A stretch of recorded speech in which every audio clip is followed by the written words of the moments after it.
Assalamualaikum.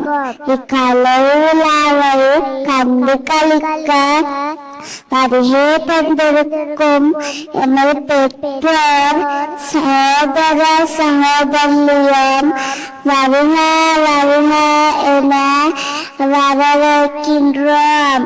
இவ்விழாவானது நமது பள்ளியின் சிறிய குழந்தைகளின் ஆற்றலையும் திறமைகளையும் வெளிப்படுத்தும் ஓர் அரங்கமாகும். எனவே உற்சாகப்படுத்துமாறு கைமோடு கேட்டுக்கொள்கிறேன். நன்றி.